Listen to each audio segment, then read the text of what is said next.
आप लोगों से रिक्वेस्ट है कि प्लीज़ मेरे चैनल को सब्सक्राइब करें और बेल आइकॉन पर क्लिक करें ताकि आपको हमारे आने वाले वीडियोस की नोटिफिकेशन सबसे पहले मिले। पौराणिक कथा के अनुसार जब सती अनुसुईया के तप से त्रिदेव बन गए नन्हे शिशु, अत्रि ऋषि की पत्नी और सती अनुसुईया की कथा से अधिकांश धर्मालु परिचित हैं। उनके पति भक्ति की लोक प्रचलित और पौराणिक कथा है जिसमें त्रिदेव ने उनकी परीक्षा लेने की सोची और बन गए नन्हे शिशु। एक बार नारद जी विचरण कर रहे थे, तभी तीनों देवियाँ माँ लक्ष्मी, माँ सरस्वती और माँ पार्वती को परस्पर विमर्श करते देखा। तीनों देवियाँ अपने सतीत्व और पवित्रता की चर्चा कर रही थीं। नारद जी उनके पास पहुँचे और उन्हें अत्रि महामुनि की पत्नी अनुसुईया के असाधारण पातिव्रत्य के बारे में बताया।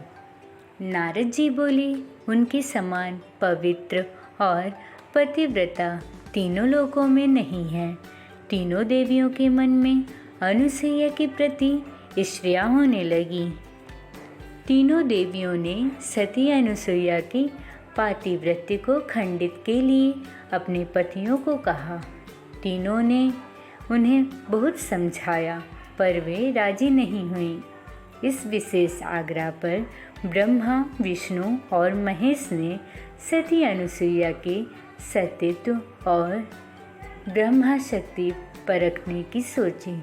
जब अत्रि ऋषि आश्रम से कहीं बाहर गए थे, तब ब्रह्मा, विष्णु और महेश तीनों ने यतियों का भेष धारण किया और अत्रि ऋषि के आश्रम में पहुँचे तथा भिक्षा मांगने लगे। अतिथि सत्कार की परंपरा के चलते सती अनुसुईया ने त्रिमूर्तियों को उचित रूप से स्वागत किया, उन्हें खाने के लिए निमंत्रित किया। लेकिन यतियों के भेष में त्रिमूर्तियों ने एक स्वर में कहा, है साध्वी, हमारा एक नियम है कि जब तुम निर्वस्त्र होकर भोजन परोसोगी तभी हम भोजन करेंगे। अनुसुईया असमंजस में पड़ गई कि इससे तो उनके पातिव्रत्य को खंडित होने का संकट है। उन्होंने मन ही मन ऋषि अत्रि का स्मरण किया। दिव्य शक्ति से उन्होंने जाना कि यह तो त्रिदेव हैं, ब्रह्मा, विष्णु और महेश। मुस्कुराते हुए माता अनुसुईया बोली, जैसी आपकी इच्छा। तीनों यतियों पर जल छिड़क कर उन्हें तीन प्यारे शिशुओं के रूप में बदल दिया।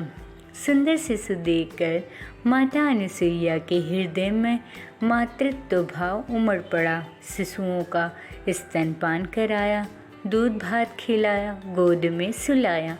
तीनों गहरी नींद में सो गए। अनुसुईया माता ने तीनों को झूले में सुलाकर कहा, तीनों लोगों पर शासन करने वाले त्रिमूर्ति मेरे शिशु बन गए हैं। मेरे भाग्य को क्या कहा जाए। फिर वह मधुर कंठ से लोरी गाने लगी। उसी समय कहीं से एक सफ़ेद बैल आश्रम में पहुंचा। एक विशाल गरुड़ पंख फड़फड़ाते हुए आश्रम पर उड़ने लगा। यह नज़ारा देखकर नारद, लक्ष्मी, सरस्वती और पार्वती आ पहुँचे।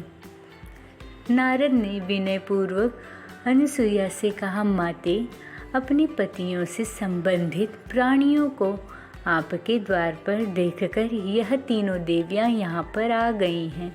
यह अपने पतियों को ढूंढ रही थीं। इनके पतियों को कृपया इन्हें सौंप दीजिए।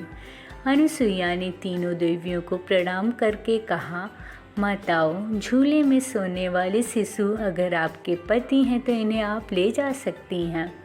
लेकिन जब तीनों देवियों ने तीनों शिशुओं को देखा तो एक समान लगने वाले तीनों शिशु गहरी निद्रा में सो रहे थे। इस पर लक्ष्मी, सरस्वती और पार्वती भ्रमित होने लगी।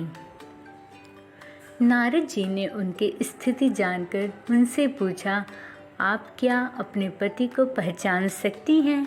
जल्दी से अपने अपने पति को गोद में उठा लीजिए। देवियों ने जल्दी में एक एक शिशु को उठा लिया।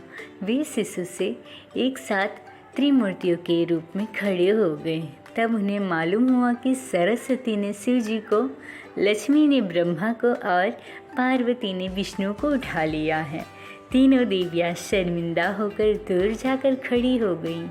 तीनों देवियों ने माता अनुसुईया से क्षमा याचना की और यह सच भी बताया कि उन्होंने ही परीक्षा लेने के लिए अपने पतियों को बाध्य किया था। फिर प्रार्थना की कि वे उनके पति को पुनः अपने स्वरूप में ले आएं। माता अनुसुईया ने त्रिदेव को उनका रूप प्रदान किया। तीनों देव सती अनुसुईया से प्रसन्न हुए। बोले, देवी वरदान मांगो।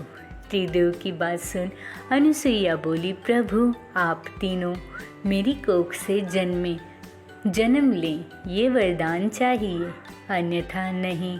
तभी से वह माँ सती अनुसुईया के नाम से प्रख्यात हुए तथा कालांतर में भगवान दत्तात्रेय रूप में, भगवान विष्णु का चंद्रमा के रूप में, ब्रह्मा का तथा दुर्वासा के रूप में भगवान शिव का जन्म माता अनुसुईया के गर्भ से हुआ। मानांतर से ब्रह्मा के अंश से चंद्र, विष्णु के अंश से दत्त तथा शिव के अंश से दुर्वासा का जन्म हुआ।